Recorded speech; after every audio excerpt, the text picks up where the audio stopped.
يا سيدي حمدان، لو تسمع أقول كلام شاعر عاش عمره يسمعك. أنت أخبر أن الشاعر المبدع خجول، لسانه اليمن بغى الحاجة يعك. أبى أطلبك وأخاف لا تقول مهبول، وهذا الطلب مطلب يوصل مسمعك.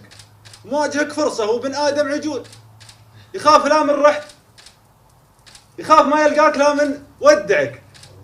أبى أطلبك وخاف لا تقول مهبول، هذا الطلب مطلب يوصل مسمعك. وأنا أدري والأمر لا من جاك، الأمر محلول، ما في شيء بعد ربي يمنعك.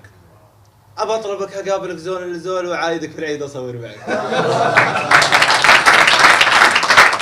أبى أطلب إني أقابلك زول لزول وعايدك في العيد وأصور معك. خلا تقول الناس عني ما تقول صاحبك يا سيدي أو مبدعك. أنت للتاريخ بواب الدخول، شيخ متخلد وبغيت تخلد معك.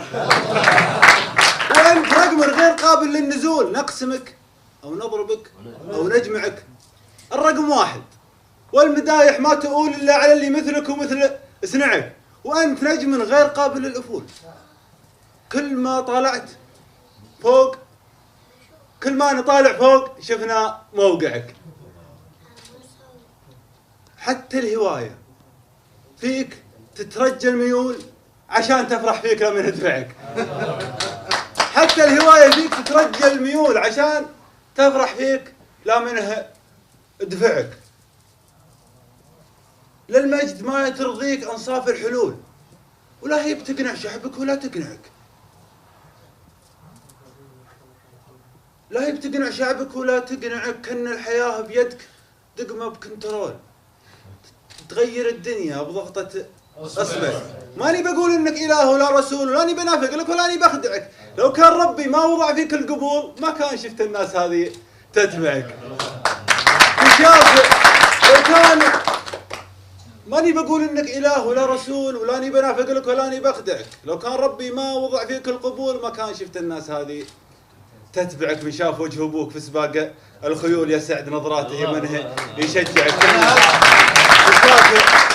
من شاف وجه أبوك في سباق الخيول يسعد نظراته منه يشجعك. كأنه يقول الكل خفاق ملول، إن ما صنعت المجد ما حد يصنعك. لو تكثر العدوان وتصول وتجول ما حركت بك حاجة ولا تجزعك ولا توجعك. فالكون ذا عرض وطول، يكون دمعات اليتامى توجعك.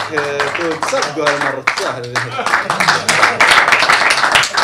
يكون دمعات اليتامى توجعك. يا ضحكة الدهشة ونظرات الذهول، يسعد عيني يوم أشوفك واسمعك. اللي بقوله يا عسى عمرك يطول، قدام تمشي بصور معك.